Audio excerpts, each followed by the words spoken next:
नमस्कार, मैं हूं आपके साथ अनुष्का राय और आप देख रहे हैं आज अभी तक। मध्य प्रदेश के मुख्यमंत्री डॉक्टर मोहन यादव ने एक बार फिर मोदी की तर्ज पर अपने निर्णय से सबको चौंका दिया और 200 साल पुरानी एक मिथक को खत्म किया।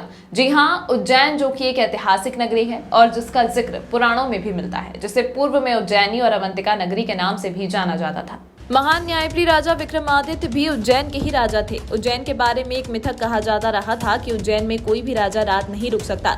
यदि वो ऐसा करता है तो उसका राजपाट सब नष्ट हो जाएगा। इस बात में कितनी सच्चाई है, ये बात का बताना मुश्किल है, परंतु ये प्रथा जब उज्जैन में सिंधिया घराने का राज था तब से चली आ रही थी। इसके पीछे का कारण बताया जाता है कि उज्जैन के सिर्फ और सिर्फ एक ही राजा है जो कि पूरे ब्रह्मांड के भी राजा है, बाबा महाकाल। और एक राजा के रहते हुए एक ही नगरी में दूसरा राजा रात नहीं बिता सकता।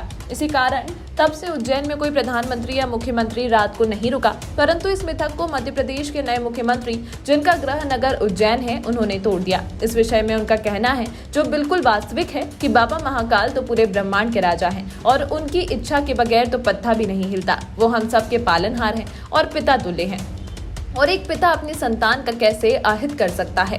उनकी ही संतान होने के बाद भी मैं उनके चरणों में नहीं रहूं, ऐसा कैसे हो सकता है? इसलिए वे उज्जैन में रात रुके भी और दूसरे दिन मध्य प्रदेश की नई मोदी की गारंटी की सरकार के मंत्रिमंडल के गठन के लिए हाईकमान से मिलने दिल्ली रवाना हुए। ये उदाहरण है, हम सबके लिए सौभाग्य की बात है और मुझे इस बात का आनंद है, जाने अनजाने पता नहीं हमारे अपने उज्जैन में कोई घटना हुई तो एक राजनीतिक घटना जरूर महाराज सिंधिया जी ने करी थी।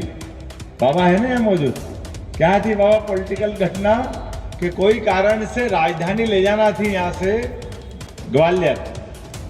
तो ग्वालियर राजधानी ले जाने में इच्छा तो उतनी थी, लेकिन महाराज जी चले गए, शांत हो गए। दौलत राव जी सिंधिया साहब के समय 1812 में राजधानी गई। तो उनने क्या समीकरण बनाया, एक तो राजधानी ले गए, दूसरा धीरे से एक मंत्र फूंक गया कि भैया यहाँ राजा रात नहीं रहेगा तो परिवार ही नहीं पड़ गया, कोई आएगा ही नहीं दूसरा कब्जा करने के लिए। ये थी एक उनकी राजनीतिक रणनीति। अब राजनीतिक रणनीति के हिसाब से हमारे भी जाने अनजाने अपन भी कहते राजा रात नहीं देगा, राजा रात नहीं देगा। अरे राजा तो बाबा महाकाल है, हम तो सब बेटे हैं उनके, क्यों रात नहीं देंगे? बाबा महाकाल के बाल बच्चे हम हैं। अगर हम उनके बच्चे हैं तो, और अगर बाप को मारना है तो दुनिया की कौन सी ताकत महाकाल से बाहर है? क्या नगर निगम के बाहर नहीं रहेगी? ये कैसे हो सकता है?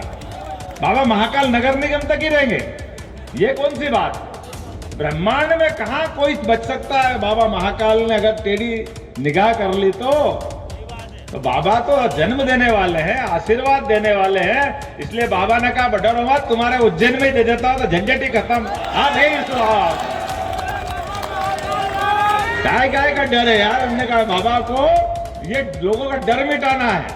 अपन खुश है कि अपन लाए, उनने कहा लाए नहीं दादा, मैं तो तुमको दे रहा हूं।